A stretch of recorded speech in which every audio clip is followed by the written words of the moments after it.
Hey everybody, thank you for checking out the Performance Anxiety Podcast. I'm your host Mark, and before we start I want to thank our sponsor AKG for sending us their Podcaster Essentials kit. The Lyra mic and the headphones that come in that kit are amazing. It's definitely the best way to get into podcasting if you've ever considered doing that. Now this episode is another Performance Anxiety first. I heard about my guest Suzie Stapleton through a listener, Sandy Olivia.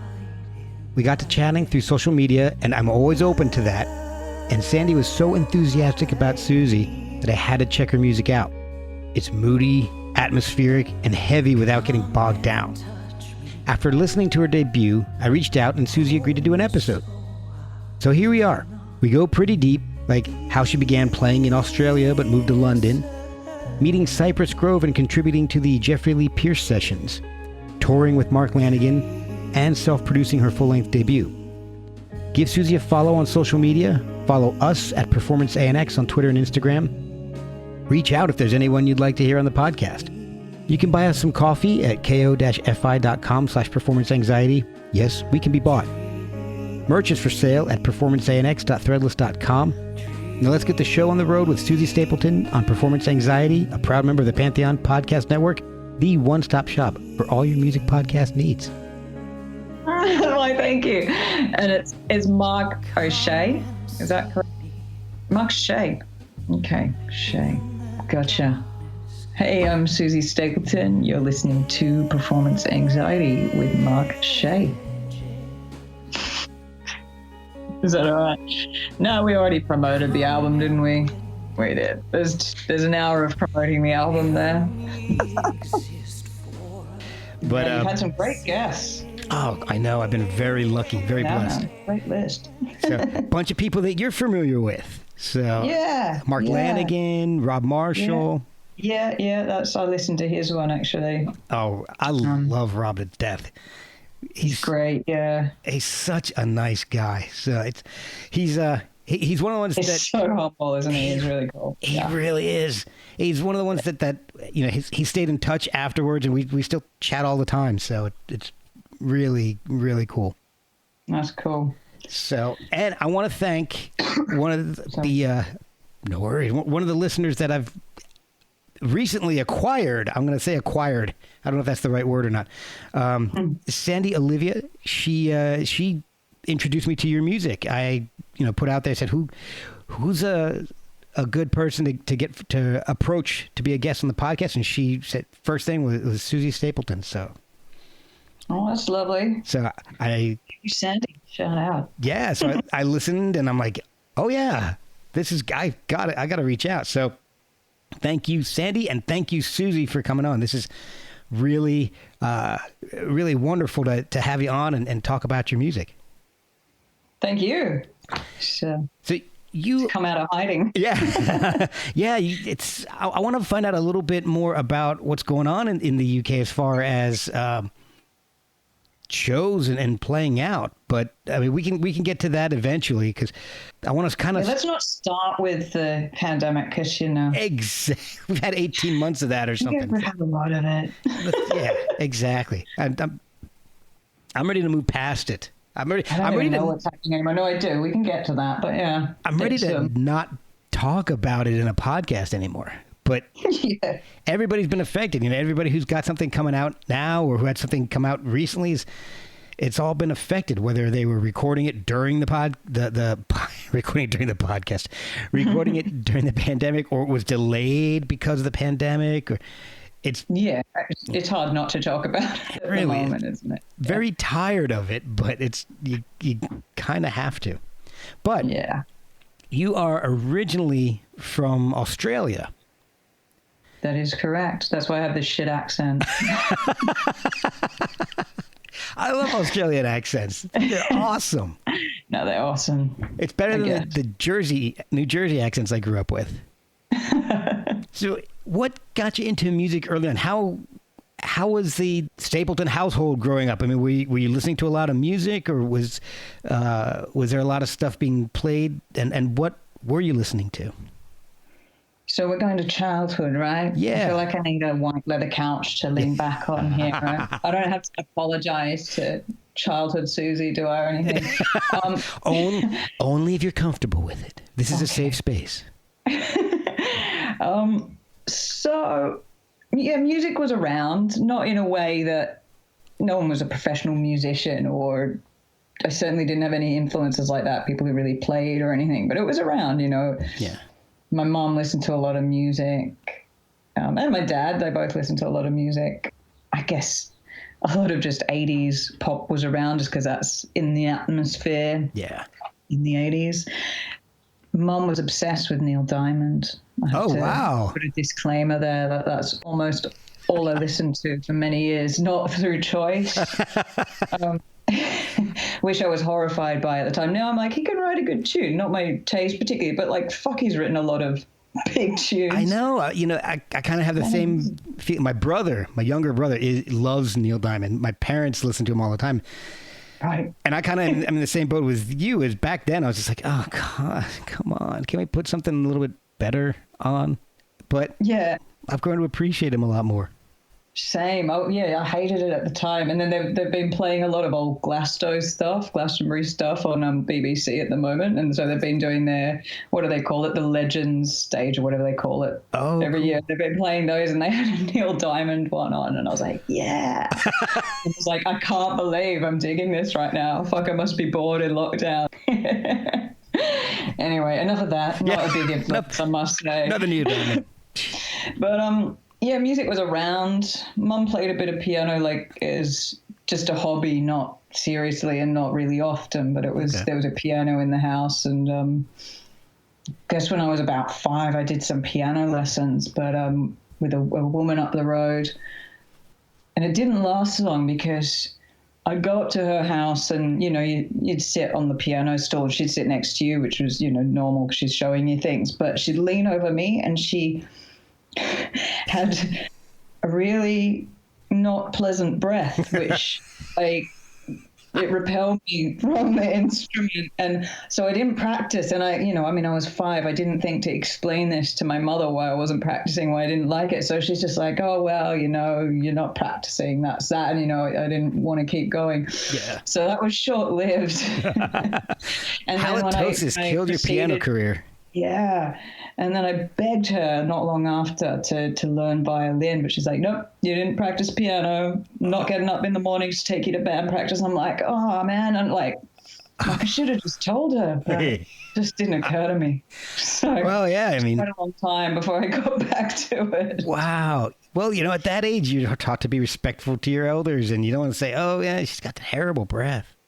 Yeah. Didn't even think about it. So, if I could turn back time, there's an 80s reference. Yeah. So what music really started to light the fire in you to want to play? I think I would have been high school. You know, like I say, it was all pop and just the shit that was around before that. You know, stuff that you don't seek out. It's just kind of force fed to you. You know, it's just there. But remember high school, first year of high school, being handed a taped version of Nirvana's Nevermind. And I reckon that just blew my mind, and it got played a lot on like cassette Walkman over and over and over. Those are the days, right? Maybe carry 2-3 tapes in you without it being a pain. Just listen to albums start to finish, you know? Oh, yeah. Yeah, because rewinding and fast forwarding was a pain, and it would ruin your cassettes. Yeah. And the heat. Oh, God forbid it got hot. Then your tape would melt or get stuck in the cassette player. Oh. See, kids today don't know the struggles. Dude, they don't know real pain, do they? No, they don't. But, yeah, I think from there, you know, it was the 90s, so it was all grunge for me for years there. You know, I went to Smashing Pumpkins and Pearl Jam and Soundgarden and all of that stuff, which was, you know, and that's, like I said, you know, you had your cassettes and you would just get so familiar with albums, which doesn't happen, well, for me as much now anyway. For anybody, really. From, you know, there's some great things that the internet has done, but free music / pirated music and streaming music has just really ruined the album. Yeah. Yeah. Not that I paid for my cassette tape. But, it was slower, wasn't it? You had to really work for your Exactly. You were involved in it because you had to take the cassette out, you had to flip it over to play it, and you couldn't just pick a song. You had to play it, and if you wanted to hear a song specifically, you had to fast forward and try to time it right. There was a little bit of interaction at least. Or I remember trying to record a song you really liked off the radio, so you'd have that on, you're like, oh, it started, so you'd always be missing the first bit of the song. Yeah, like the first 5 to 10 seconds or never there. Yeah. Good times. So when did what came first for you, singing or playing guitar then? I would say singing, because I always sang, not with it was just something I did even as a child, not with a view to anything. Neil Diamond? I would, Neil Diamond. I think, whatever the things you do when you're a kid, like school things, whatever, I always sang, but I sang for enjoyment as well. And I think, and especially in those early years of high school, listening to all that music, I just said, I would go home after school and sing along to it all. And, it was a release. It's just a good feeling just singing. And I think the guitar came shortly after. So when I was 14, so a couple of years after I'd been listening to all this music, I remember this quite clearly. And I was in the car with the family, with my mum and sister at least, and the radio was on, and Sweet Child of Mine came on. And Guns N' Roses weren't really my band. They were more my sisters, so I knew them it all from there, but, great band. Yeah. And there was just something about I was lying in the back of the car, watching the sky pass, the stars pass overhead, and just that riff and that tone of the guitar, it's so powerful. Yeah. And I just went, and I must have thought, I knew I loved music, but just at that moment I went, can I learn guitar, And Mum, bless her, now said yes. Wow. And got me a guitar. Started with classical guitar, actually. But so that was when I started learning, and I did some lessons there and did a bit of self-teaching and got an electric guitar probably within a year of that. At what point did that evolve into playing with other people? Well... Where did you get that confidence to bring it out, to let other people hear you play? It was a fucking long road, right? It's a long way to the bottom rung if you want to rock and roll. Let me tell you. So I got my guitar at 14, started playing. But when I was 16, I left home and left school, and I got into the dance music scene. Oh, right? Wow. I went completely away from rock for various reasons. It was more who I was hanging with and what I was doing and things, Okay. Just say party. Yeah. And I went head first into that world. And so I was working at a street press paper when I was 16, and was doing radio, and was going out and writing reviews and doing interviews. I was actually editor of the dance music section when I was, I think, 17 at this paper, doing all this crazy stuff, and just partying and then DJing as well. So dance music wasn't even on sort of the mainstream radio at that point. I remember there's Triple J in Australia, and I remember during that time, when they'd play the odd club tune that we'd hear out, we're like, oh my God, they played that on Triple J. So I was working at community stations where they were playing dance music. But that was a new thing. I was like, we've got to, get dance music out there. So it's fucking weird that it was like that. It's the dance music revolution. That's where that video game came from, apparently. Obviously there was some stuff which was chart stuff before that, but it was still just not as saturated as it is now. Yeah. So that was weird. I had a few years DJing and partying, and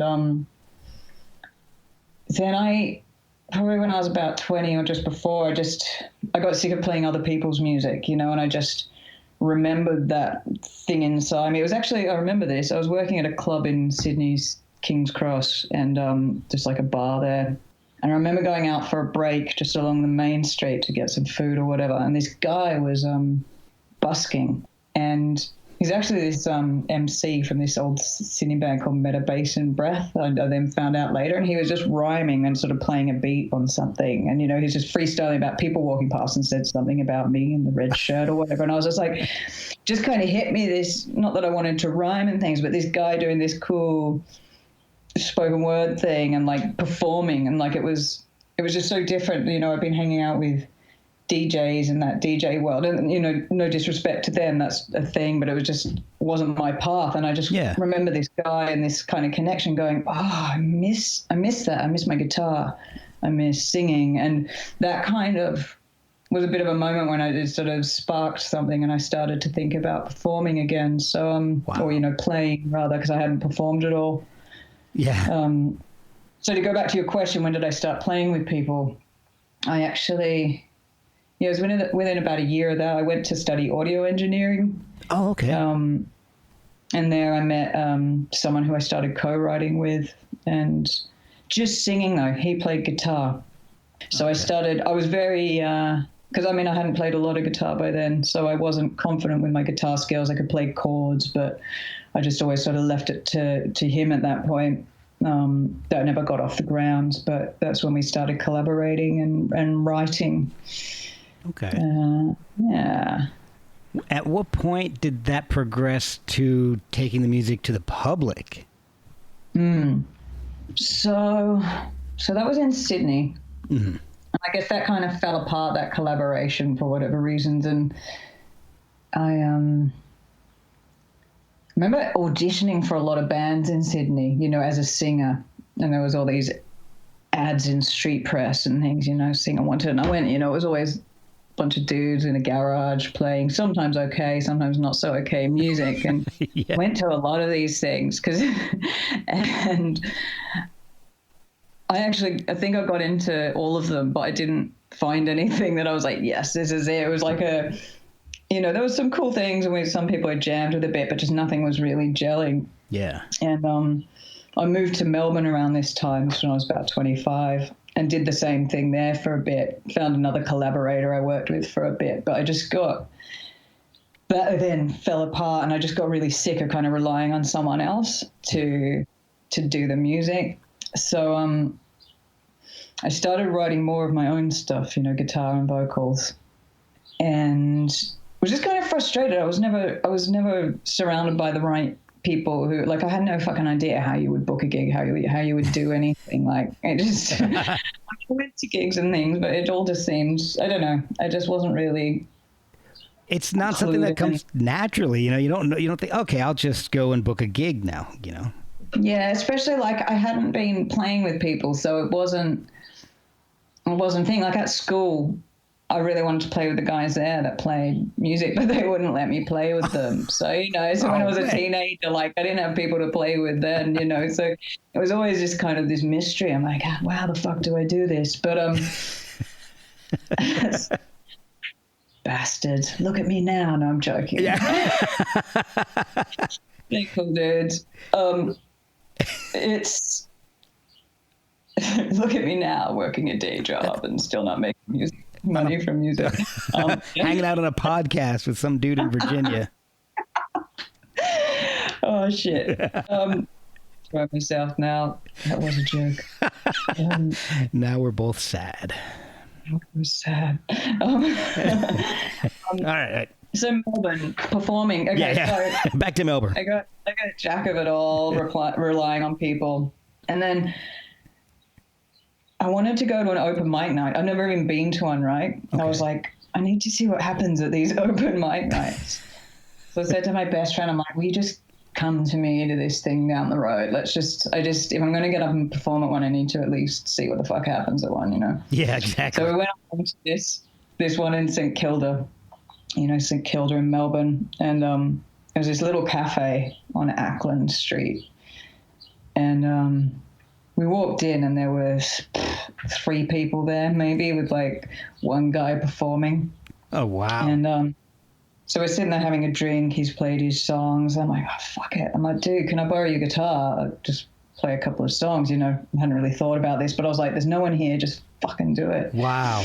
So he was a legend. He gave me his guitar and I jumped up And basically there was 2 songs of my original songs that I could play on guitar myself start to finish, you know, like I didn't have much at this point. Right. And I played those and, you know, I mean, not much happened because, like I said, there were people there. And anyway, I said to my friend, oh, that's cool. I've done it. That's all right. I could probably do this again. We went out the front to have a drink. I'd just sit on the street and have a drink. And we're sitting there and the bartender comes out and goes, fuck, I love that. That was amazing. He goes, do you want to do a gig here next Saturday night? Oh, wow. And I was like, sure. And I go, you know, what's the deal? And he goes, well, it's a 3-hour set. Oh, my God. He goes, you know, you can do 3 sets, have a little break in between each day. And I was like, yeah, sure, I'll do it. What, next Saturday? That's 10 days away, right? All right. So I can come up with an hour set in 10 days. Yeah. He goes back inside and I was like, holy shit, what the fuck am I going to play? Like, I didn't even play a lot of covers. I noodled a lot, you know, but I didn't. So, like, I mean, obviously I'd done a few covers and I just brushed up everything I'd ever kind of known. And I'm pretty sure I repeated the first set again for the last set, but I just went for it. That's amazing, though. Oh, my. You didn't have that much to work with, and you just like, yeah, I'll do it. No problem. I know. Like, as soon as I said it, I was like, fuck, what did I say that for? But I was like, okay, this feels like a sign. Like, I need to just, you know, I mean, it was a gig playing to people at a cafe, eating their dinner. You know, it wasn't like changing my world, but it was a start, and it was like a kick up the bum to like get in front of people. I was 27 then, so like that's late to play your first gig. Hey, you know, at this point I'm 48 and I haven't played my first gig yet. So you beat me. There's still time. So that was the beginning of the public Suzie Stapleton. Very early. Yeah. So did you keep going as a solo artist, or did you start putting a band together to play more gigs, or what was the progression to the first EP? Okay. Well, the first EP, I was going to skip some then. So the first EP, very soon after this experience, like I didn't want to be playing covers, but obviously that was just a way to get started. So pretty soon, like I just started finishing songs of my own and getting a set going. And I decided to enter a band competition, but solo. There was just some band comp at this place, again in Melbourne, called Revolver on Chapel Street. Okay. And they had this band competition, you know, each week they were doing rounds. And there was like 96 bands all up, right? Oh, wow. And I got through my heat, and then I got to like the finals, and I fucking won it, which was hilarious because I was like just solo. I think I was even on acoustic guitar still. I definitely was still on acoustic guitar then. Oh my God. And the prize was some recording time, a few days in a little studio. So I was like, right, well, I'm going to do an EP.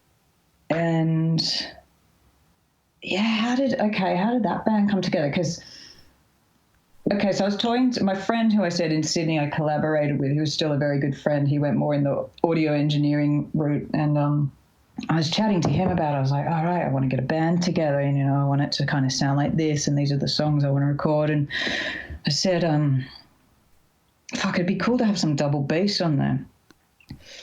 And I was working at an engraver at the time, right, in sort of a back street of St Kilda. I wasn't engraving, I was doing their kind of admin stuff, bookkeeping. Okay. And next door to that, there was an art gallery, and we'd have kind of chats with them over parking outside and whatever, you know, stuff you do when you're sharing space. And they dropped off flyers for exhibitions, and there was this exhibition of rock photography. Oh. And I thought, I'll pop in and have a look after work. This was the next day after I'd been speaking to my mate about what I wanted to record, and went to the exhibition and, you know, was chatting to a few people, and ran into this guy, Shane Walsh, who I'd met him before a couple of years earlier and sort of seen him about town, but not seen, like, didn't really know him. And we started chatting, and we just, you know, I didn't know much about him, but it was, he's like, oh, I'm a musician. I'm like, what do you play? And he's like, double bass. I was like, no fucking way. And just like the next day. And I was like, well, you know, do you want to have a jam? And so it grew from there. And Shane, like, I'm so lucky. It's some of the people I've been able to play with. He's a fantastic double bass player, and he was playing with Tex, Don and Charlie at the time. I don't know if you know much about the Australian music. Not too much. Do you know Tex Perkins at all? Beast of Bourbon and things. I've heard of Beast of Bourbon. Yeah. But yeah, so it's the singer from that, and Charlie Owen, who's the Divinals and things, and Don Walker. Okay. It was their trio, and Shane played bass. So it was hilarious because I just stumbled into, like, suddenly, I guess, musicians that, you know, could play really well, and it was fucking great. So Shane kind of helped me put together this band, which I think Ian Kitney, who was on drums, someone else at the studio recommended him, and then John Nolan played some guitar, and that was Shane and I went to a pub and saw Johnny's band, and he was just shredding. And so when I was like looking for someone to play on 6 Feet Away, I was at one of the songs. Yeah. I was like, what about that guy we saw at that pub the other night? He's like, Johnny Nolan. I was like, yeah. It's like, all right. So we asked him, and he was up for it. And, like, he's been in all these great bands, Powder Monkeys and things. And then, yeah, we got Charlie Owen to play on that record and a couple of songs as well. So it was a lot of good fortune. And, you know, I mean, it was pretty undeveloped on my side of things, that EP, but it was, you know, it was a great experience and very fortunate in a lot of ways, you know, to win the recording time and then work with those guys. So.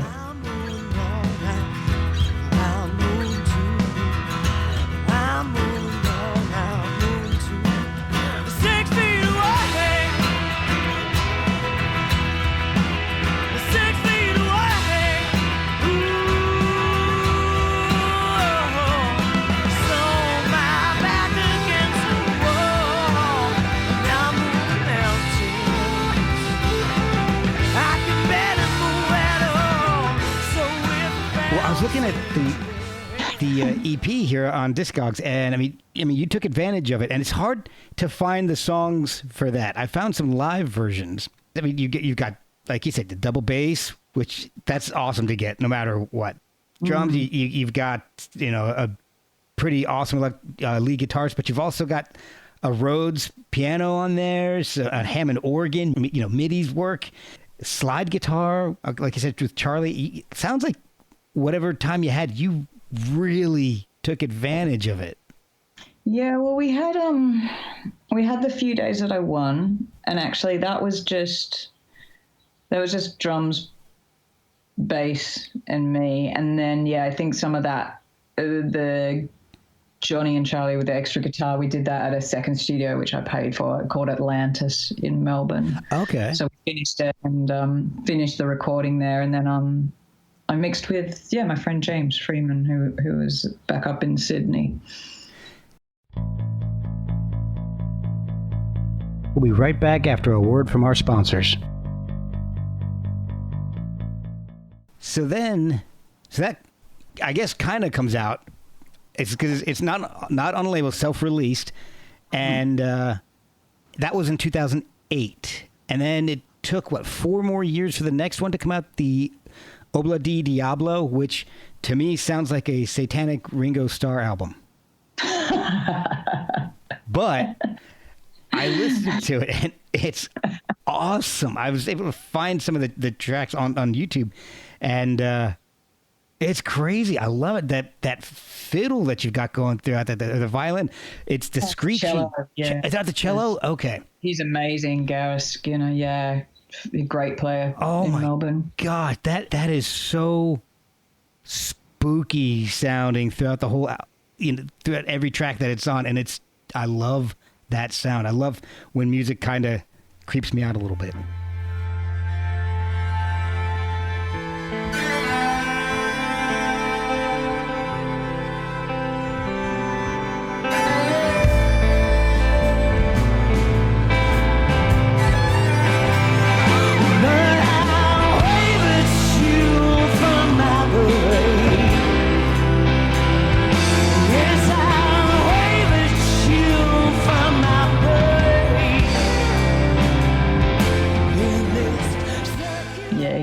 amazing. Like, my cons are making a cripple out of me, but I have to tell you, and I've heard this, a couple live versions of this, Song of the Artesian Water is brilliant. I absolutely love that. I love the studio version and the live versions. And it's, when I hear a song, I usually like one over the other. And I really couldn't tell you which one I like over the other because they're both just incredibly powerful. Is that an original? So I was about to do a disclaimer here. It is, I wrote the music, but the words are a poem by an Australian poet called Banjo Patterson. Oh, wow. And that came about,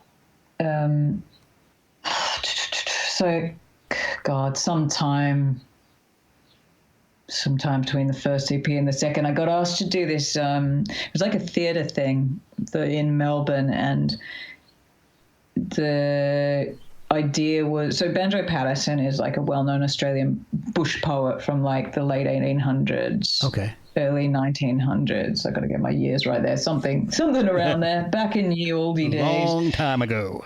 And he's someone, you learn about at school and things, he's well known. And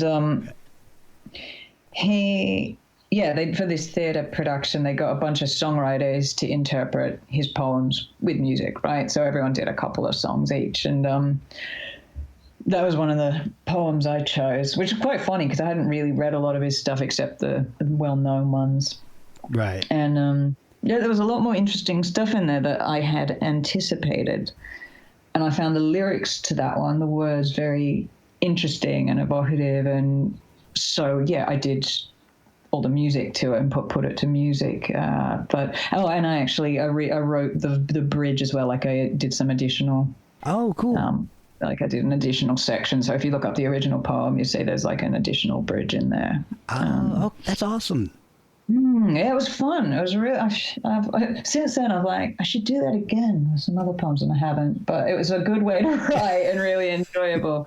That was only 10 years ago. I'll get around to it. Yeah. But there's no artesian water. We passed 3,000 feet, and the contract price is rising, and the boss is nearly beat. But it must be down beneath us, and it's down we've got to go. Oh, she's bumping on the solid rock 4,000 feet below, sinking down, deep down. Oh, we're going deeper down, and it's time they heard us knocking on the roof of Satan's dwelling. But we'll get artesian water if we cave the roof of hell in. Oh, get artesian water deeper down. Well, what was happening with you between 2008 and 2012? Were you just working, or were you playing, or both? That's a good question. Let me cast my mind back. Everything has taken me a long time, but it's like, yes, I'm always working at the same time as well. So there's that. But a lot of people are. I did get a live band together. So, and I had a few lineup changes within that time. And I think, 2009, 2010, 2009 was the first band lineup with Helen Buckley on drums and Rui Pereira on guitar for a little while, and Tommy Sloan, Jim Celine on bass. We had a couple of bass players. I'm going to forget people and I'll get in trouble. But Ryan was on bass as well. And then it kind of settled to Craig Williamson on drums and Leif Van den Dongen on bass, who recorded for the EP. And then Gareth Skinner on cello. He was the one who just sort of stepped in for the recording. But I guess, during that time I was just playing live, developing the band, trying different things, playing lots live in Melbourne for the first time. Did a few interstate tours, but mostly just, playing and writing and And hopefully working. getting better at it, you know, and working. Honing your craft. Honing my craft, yeah.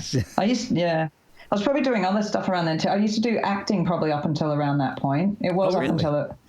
Yeah, so. Was that something that you'd always done as well, or was that just another kind of like a, hey, we need an actor? Yeah, I'll do it. Like. No, it was something I'd always done, and if I had more hours in the day, I'd probably still do it. But it was always music was really my passion, whereas acting was something I just really enjoyed doing. And so, you know, I had an agent in Sydney and like would pop up on Aussie dramas and things, doing like bit parts, usually playing like a junkie prostitute was my specialty. or a bogan single mom, that was the other one. I wasn't typecast at all. No, not at all. Something about the way I look. I don't know what it was, but there you go. So was being typecast the reason you moved to the UK?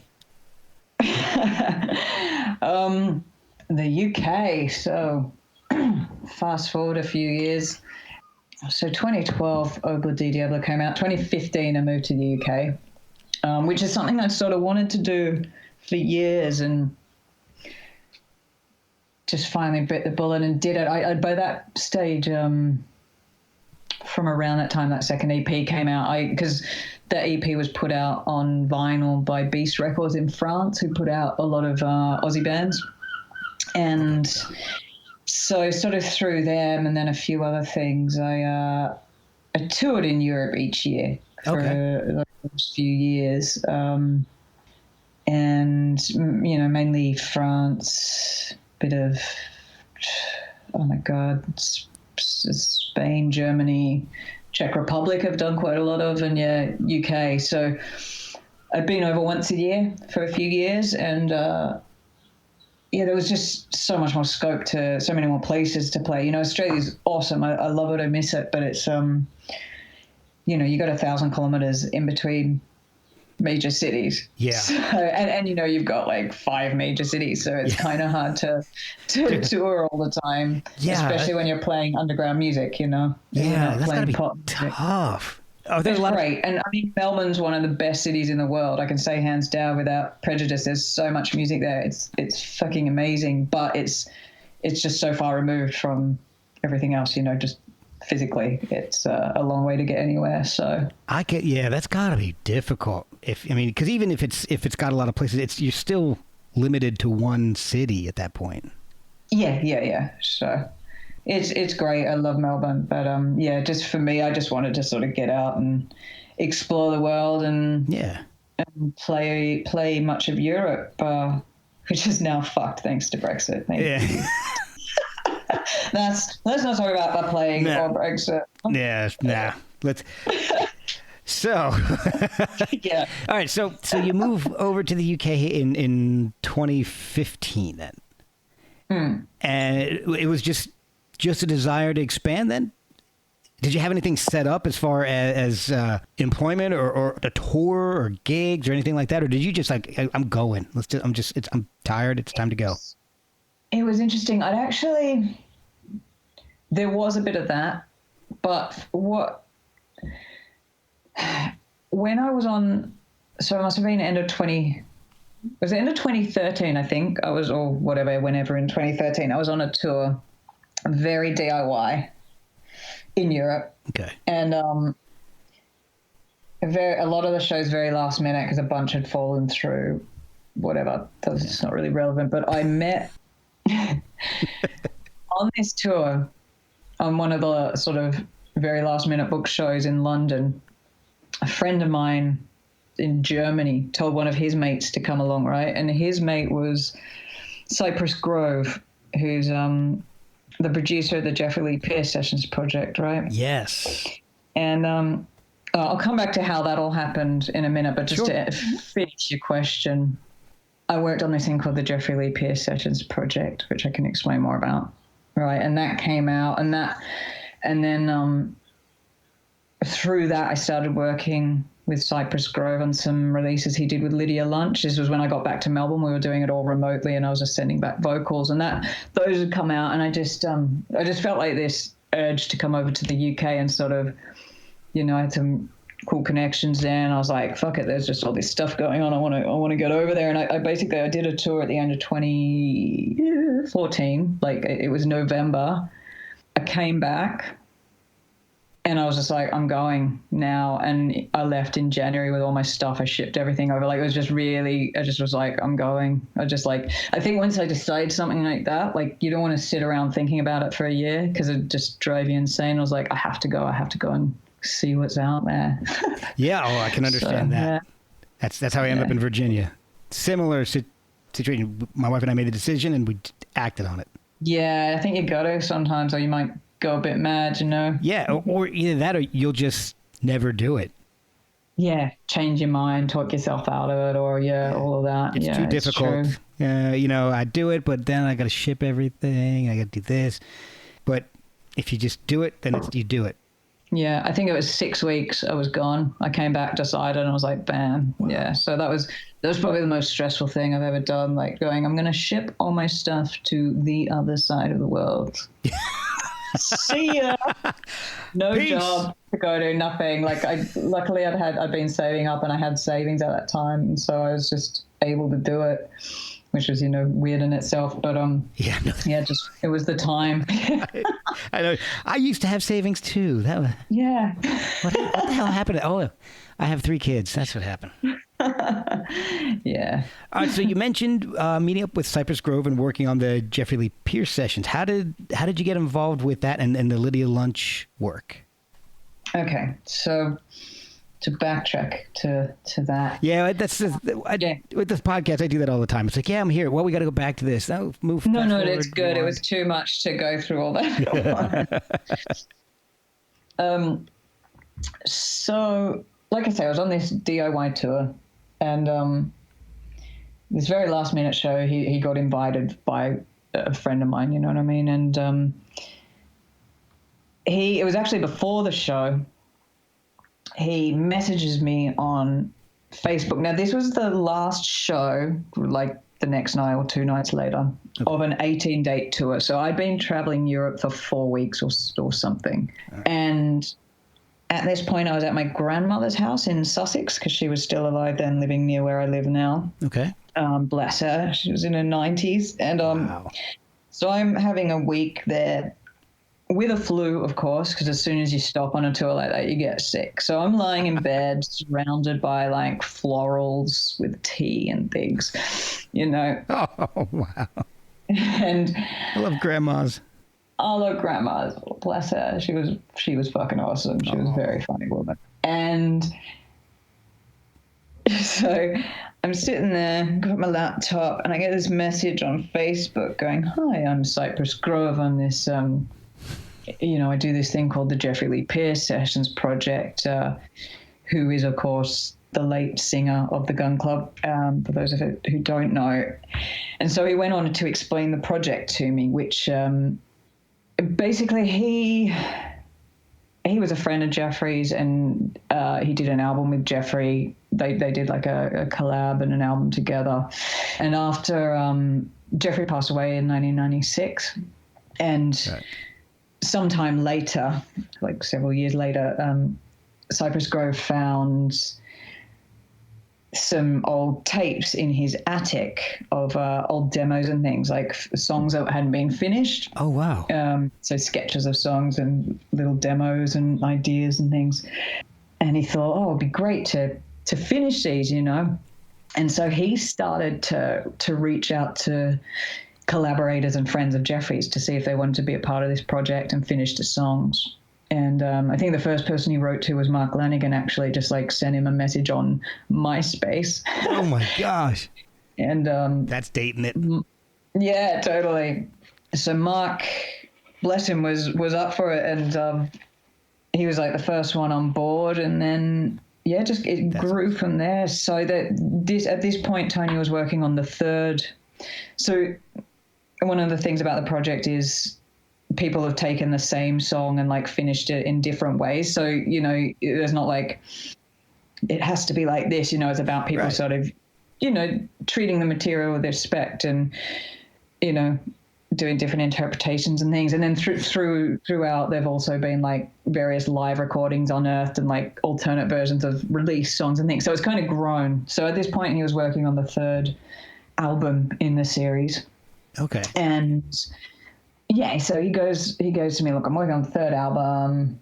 Here's the past 2 albums. Check them out. You know, it was Mark Lanigan, Nick Cave, Debbie Harry, Lydia Lunch, all these people on them. Was Cypress involved in the We Are Only Riders version? Was that him? Yeah. So that's him. So he's kind of like the overall producer, but it doesn't mean he produces every track as such. Like different tracks come together in different ways. Some people just hand in a whole track finished. Okay. He has done the arrangements on some and just got people to record their vocals, or people have recorded parts in like studios all over the world, like separately, and then the songs come together. Like each song has a story, basically, the way they've come together. But because We Are Only Riders is incredible. I love the Crippled Black Phoenix is on there. David Eugene Edwards. Yeah. The musicians involved. It's just, you know, everyone I love. It's fantastic. Yeah. So here I am. And my grandmother's surrounded by florals with the flu. And let's get back to where we were. Right, yeah, the flu. I'm getting these messages from this guy on Facebook telling me this about the project and then saying, do you have time while you're in London to come and record some vocals at my place? Wow. I wanted someone with a voice like PJ Harvey, and I want you to do it, something like that. And I'm going, oh, this guy's full of shit. What the fuck? Yeah. And like, it's going to be like with Craigslist murders. Yeah. I'm like, no way. I'm not going to some random dude's house. Anyway, he starts sending me demos of some things he wants me to sing on. And one of them, sorry, can you hear seagulls there? They're yes, up it's awesome. It adds an atmosphere to the podcast. Yeah, I'm by the sea. Yeah. They're on all my fucking demos at the moment. That's awesome. So, yeah, it's funny. So he's sending me these demos, and then he sends me one. And, you know, like, I'm paranoid about it. I'm going, this isn't real. This isn't happening to me. You know what I mean? Like, I'm doing this DIY tour. Like, nothing like this has ever happened before. Like, what the fuck? This guy's full of it. Oh, yeah. I don't blame you. I mean, that's, you know, out of the blue like that, you got to be a little. Yeah, I'll come to your house, sure. Oh, yeah. Yeah. And leave your cell phone at home. Don't tell anybody where you're at. Yeah. And then he sends me a demo of one of the tracks, which ended up on the album. And he's like, this is a song, Crippled Black Phoenix are the band. I'm doing lead vocals. And then there's this call and response section at the end, male and female. I want you to do the female part. And the male part is Mark Lanigan and Bertrand Cantan. Wow. And I was like, Mark Lanigan's like one of my favorite singers. I was like, this is bullshit. This guy's really fucking having me on here. This is crazy. You're about to, you know, you're getting close to the Craigslist murders by having Bertrand on there, though. Yeah. Oh, God. we are skirting controversy throughout this whole episode, aren't we? Whew. Okay. So let's just blow past that one. So I open up this demo and play it, obviously, and it sounds fucking incredible. Yeah. And I get to the part he talks about, and I'm like, that is Mark Lanigan. I'm like, this is really thorough. This is really... This guy's going all out for this prank. This guy's going all out. This is really realistic. He really wants to murder me. Anyway, I guess at some point I thought, well, I better go and, you know, fuck it. I die or I get to be on this amazing thing, one or the other. Right. And luckily it was the latter. So, Yeah, I didn't get murdered. I went to his house because he records a lot of the vocals and things just at his apartment in London, and it was great. I still had this fucking flu, so I took every Sudafed product known to man. I was like, give me the spray, give me the tablets, give me it all, and I was like, daytime, nighttime, all of it. All of it, yeah. So yeah, I went there and then recorded, and then I think the gig was that night, which he came to, and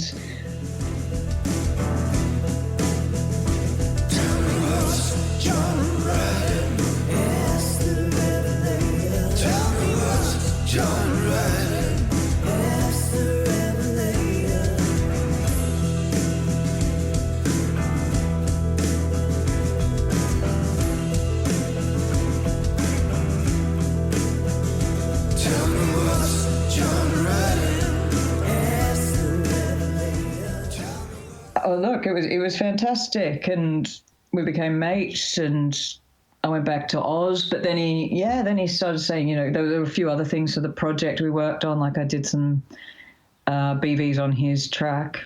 Okay. And then he was doing these records with Lydia and asked me to do some vocals on that as well. So I don't know, man. I've had some weird luck. Yeah. And this, seriously, it was super cool.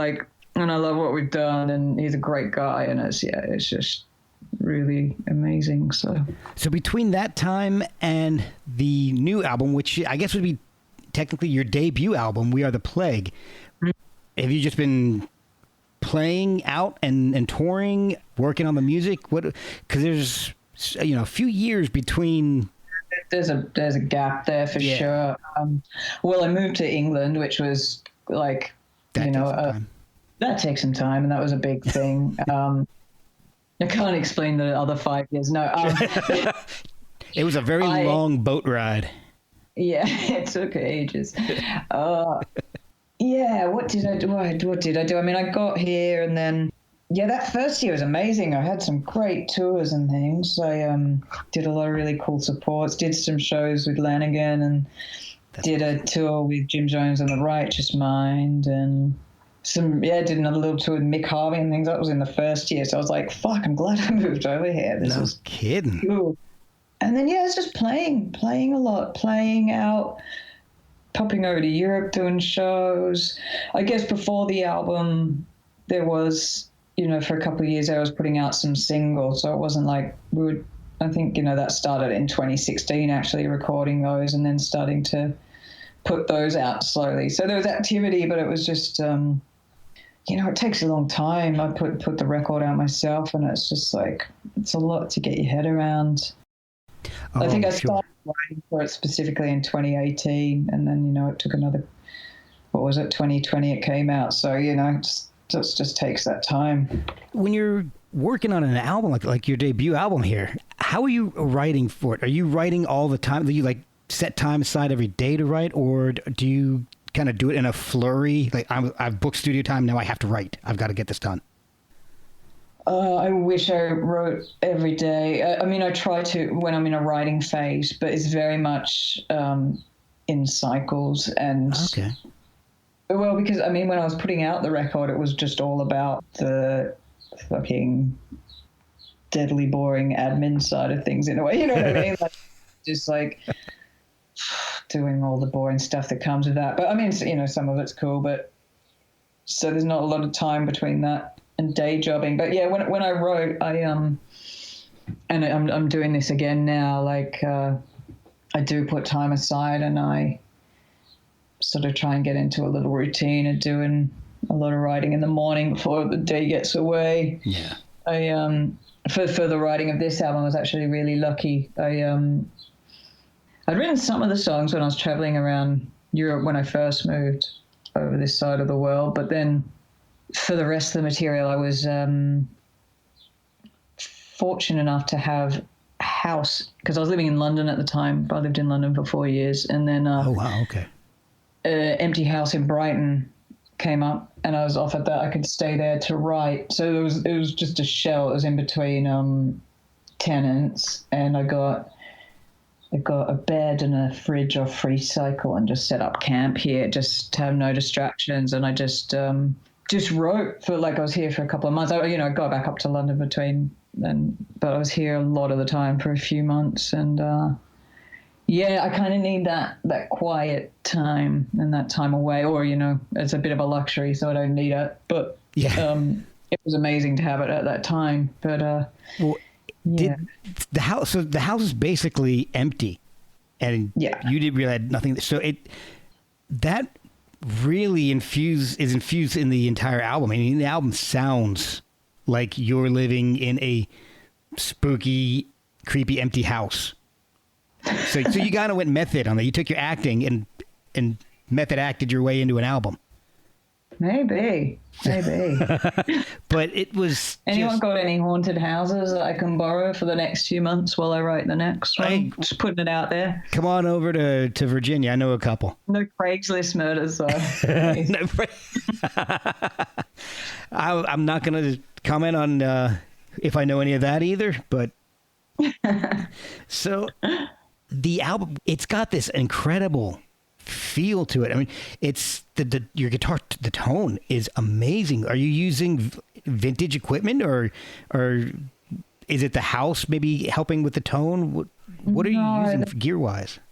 So that's funny because I'm not happy with the tone of my guitar. I never am though. So like, it's always something I'm trying to get better, but no, it's most of the guitar. Actually, I can not all of it. Most of it's recorded on my, got a Les Paul Standard, 2008 Standard, which I've been playing for years. I just recently got a new one. Just after I finished recording, I got a new guitar. So nice. See more of my Jag. But I recorded that and then used a few amps during recording. So I've just got a Fender Blues Junior, an orange Tiny Terror, but then we also used I went blank on this last time. It was a Fender. It wasn't a twin. It might have been a deluxe, Fender Deluxe at the studio. So I did a lot of reamping at the studio, and they had like a bigger Fender there, which than my Blues Junior. So that, and just a bunch of pedals. So cool sounds. It's got a great sound. I mean, it sounds like a Kim Thayil playing Doors covers with I love Kim. With like a sane version of Diamanda Galas, or maybe like Kim Carnes singing. It's if I could get all those people together, that's kind of what I think your album sounds like. Fantastic. All right. I'm taking that one. Thank you. Oh, of course.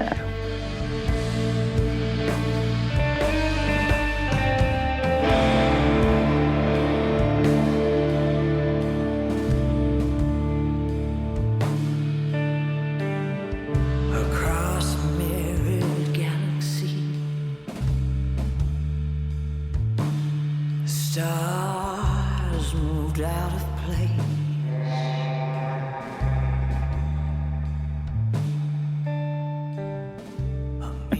And listening, I love Kim. He's great. I think from all that music I listened to when I was a teenager, for me, Soundgarden's the one that really endures. Like, doesn't sound dated. Doesn't, I still love all the stuff because it's teenage music. I mean, Nirvana I love too, but Soundgarden, man, like every element of the band is just. Well, and they progressed. I mean, like Nirvana kind of, if you like Nirvana, you like Nirvana, but they would have progressed had they not been cut short. You hope so, yeah. But they would have. And Pearl Jam progressed, but I didn't like what they did when they progressed. Me too. I dropped off after the first few, and I'm not sure what they do now, but for me, I dropped off. But I loved them. I loved the first few albums. I was obsessed by Pearl Jam back when it came out, because I was in college in 91 when it came out, and I got that. Every single that came out had a bonus track on. I bought that, every import, every bootleg of a live performance I could find. Brilliant. Because it was so different from everything I had been listening to at that point. But Soundgarden, there's only one album of Soundgarden I don't like, but it's the one everybody likes. It's Down on the Upside. Yeah, I love some of the tracks on there. I love it. Some of the tracks on it are great, but as a whole, I think it's their weakest. I don't know. My favorite is Louder Than Love. That's my favorite Soundgarden album of all time.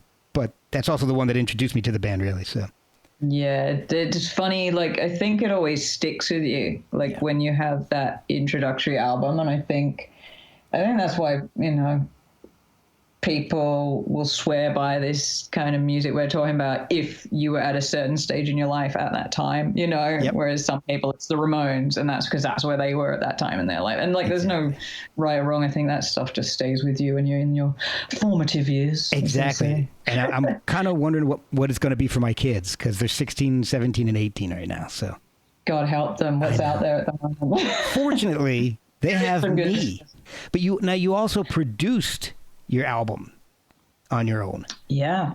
Is that hard to do, to self-produce? Because that's two completely different hats you're wearing. Is it hard? Well, yeah, but I don't know any other way. I would like the experience of working with a producer I love, and having someone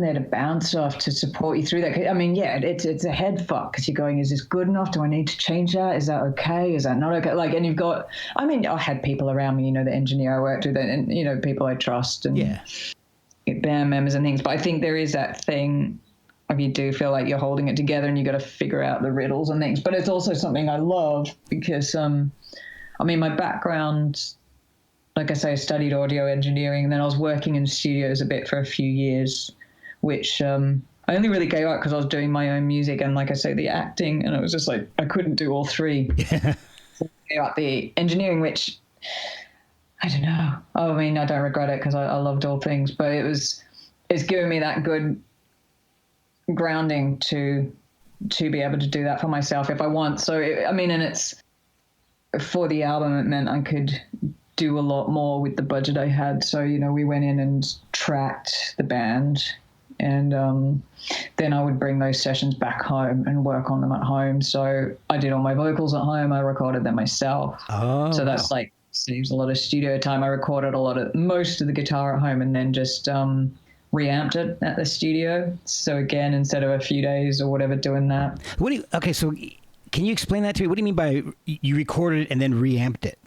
Okay, yeah. So at home, I can't play super loud here, though I probably did play a bit louder than I should have, and I'm really sorry, neighbors. I think she's just gotten over it. We've become mates now. But good. There's another album coming up. Yeah.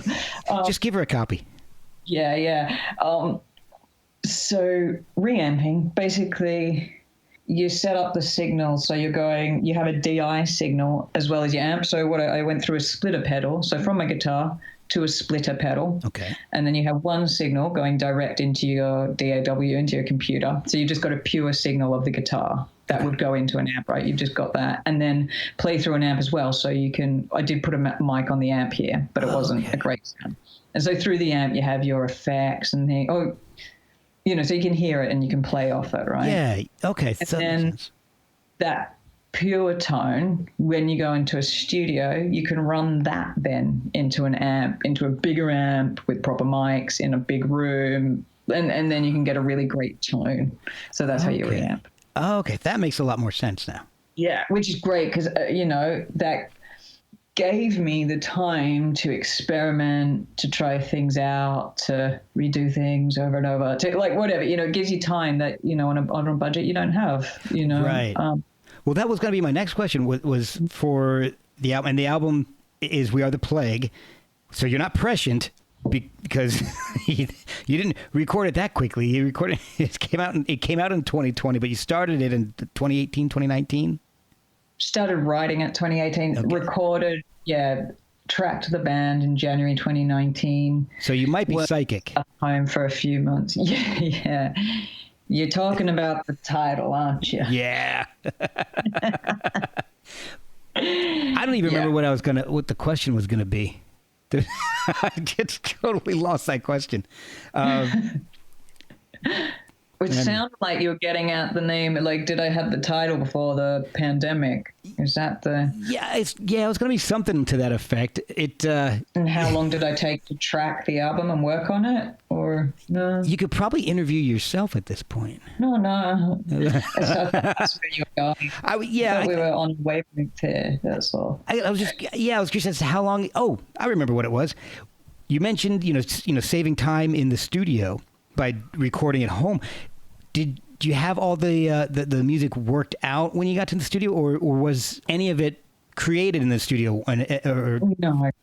No, I guess that's part of the producing kind of process as well, is in band rehearsals before we went to the studio. Because there's just, I would love to make an album when you go to a studio for 3 months and stuff, and like they used to, no wonder they make great albums. Like any fucking knob could make a great album with like that much time in a studio. Yeah, but like, exactly. But it's, it's, basically in the rehearsal rooms, we worked out the arrangements. I worked out the tempos in case we didn't do everything to click, but I always think it's really good to work that out before you get into a studio in case you sort of go off track and you're like, fuck, this isn't sounding right. So, work out the tempos, work out the exact arrangements. All of that was worked out before. There would have been, that's for like the main bass, drums, vocals, guitar parts. But then when it comes to the sort of layering of things on top of that was done in after the initial recording sessions. So when I got the basic tracks down, I then brought that home and worked on the arrangements further. So like extra guitar parts or harmonies or what else have I got on there? Pianos and shit like that. So okay. Shit like that. Shit like that. All that crap. Yeah. But is the live band the same people that are playing in the studio? And has that changed? Has the live band changed much throughout your time in the UK? Gavin J's been with me on bass for the whole time, or since I had the band in the UK. He plays with Jim Jones on the Righteous Mind. That's how we met on that tour I mentioned before. Then we've had a few drummers, but on the record is Jim McCauley, and he was playing live with us for quite a while. He just got too busy, so we had someone else in for until we stopped playing live a year and a bit ago. So a few drummers, and who knows when we'll play live again and what will be the situation then. Don't know. Well, that kind of brings me back to one of the first questions I asked you when we started recording here. How was the situation over there? Are you able to? Is there a day? Do they have any time ready where you can start scheduling tours? Because it's happening over here. I mean, they've got tours and there's people playing live now. There's shows out there. So is there a time when they foresee you being able to resume playing live again? Well, there are some gigs already happening, but they're at reduced capacity. So no one can really cover costs because it's, a lot of the time you're scraping by at full capacity. So that's hindered things. I do have some support slots booked in October with Humanist, actually, who, as we said, listen to you on your show. But so it looks like those will go ahead. They say that they're calling it Freedom Day, when things will resume as normal. I mean, they've got massive sporting events happening at the moment and people are allowed to go in their thousands, but we're not allowed to have gigs. And I guess it's because it's indoors. But like, I mean, and I'm not saying it's a good idea. I don't think it is a good idea, but we've got a lot of people vaccinated now. I think it's up to 60% fully vaccinated at the moment. And that's the one thing they haven't fucked up here is getting the vaccines rolled out well. And not letting anyone else have the bastards. But it's but that's another thing. But so there's that, and they say we'll be back to normal. So fingers crossed that will happen basically later this month. But in terms of me touring, like the other thing is because everyone's rescheduled their tours and everything. I've heard like next year's all booked out, so I'm not even looking at it yet until we have some certainty, because it's just. It's too hard to plan anything. It's too hard to plan next week at the moment, isn't it? Yeah, and like you said, everybody's scrambling for every open slot that they can find. It's got to be a nightmare trying to schedule anything at this point. Yeah, for sure. So fingers crossed. I mean, I'm sure there'll be things around. I've heard venues are sort of keeping some slots open for more, like for not just rescheduled tours, but I haven't really even looked at it yet, to be honest, because it's all such a such a shit show. Well, I can imagine that not a whole lot of the songs, or I mean, maybe they have, but it doesn't appear like a whole lot of the songs on We Are the Plague have been played a whole lot live. If the album was just released in like mid 2020. Yeah, I mean, a few of them had worked their way into our set. Most of them we played live, some only a couple of times. Okay. And maybe a couple haven't been played live at all. So, and Maybe. one of one of the things that I love is the Louder Than War blog, and they named that album We Are the Plague number 16 album of the year. Yeah, that was so cool. John Robbs, he's awesome. Love the Membranes. Yes. Oh, They're so cool, man. Their last couple of albums are just... Their last two are just mind-blowing.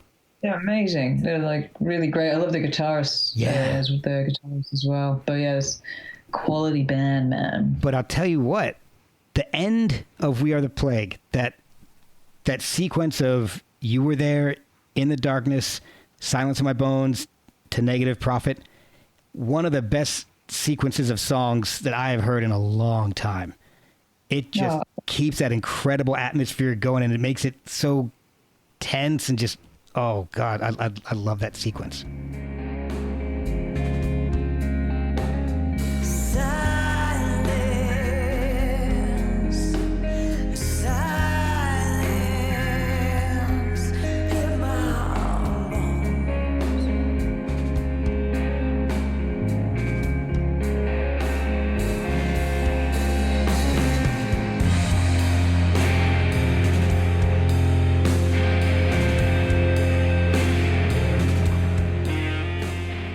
Oh, thank you. I wonder if other people got to the end of the record. I hope so. Just a couple. Yeah. Well, you said you're working on some new material then. Hopefully, what stage of the process are you in for the next album? Very, very early. Okay. Very early. Like I'm just getting back into the writing all the time. I've been working a bit on just playing around with some production stuff. I did a bit more for the JLP project, actually, because we're working on the next album. I'm doing quite a lot more for the next album with Cypress Grove. But doing a bit of arranging for other artists. Got my own track on it as well and things. So sort of been doing bits for that and yeah, playing more around with the production side of things, but just getting more into writing. To be honest, after putting the album out myself last year and then just Plagueitis and Winter, I was a bit like burnt out for a bit there and just went. And so, I mean, I've been tinkering for a couple of months, but I think I can feel the kind of cogs starting to like work properly. And like I always think with writing, I just I sit down for a week and just write rubbish, and like I know I'm okay with that. I go, just write shit, and then it starts to flow. And right, yeah, I've just started getting the flow on, so it's good. I'm creating, and it's good. But I'm not sure how long this one will take. I'll try and do it quicker. I'm not going to promise anything because then I will jinx it completely. Oh yeah, you don't want to do that. Not in this day and age. No. God, man, you jinx something in 2021, forget it. It's 2022 is the year. Yeah. 22 is that's my lucky number. So I'm putting it all on 22. All right, putting everything on 22. Always bet on 22. Well, Suzie, I've kept you for a while. Where can people find the album? How can they pick up any of your work, the EPs, the We Are the Plague debut? And follow your progress as you work on the new album and hopefully maybe get a chance to get out at some point. Yeah. Well, my website's a good place to start, SuzieStapleton.com. And yeah, I post on Facebook and Insta a lot about just updates and what I'm doing. So follow along there. But yeah, also if you're more a record shop person, you can get the album or order it into pretty much anywhere worldwide thanks to Cargo distribution. So yeah, go ask there or come see me online. Thank you so much for spending your early evening with me. It's been wonderful getting to know your music and learning about your story and how you got to We Are the Plague, because we went deep there, man. Yeah. I try. Thank you.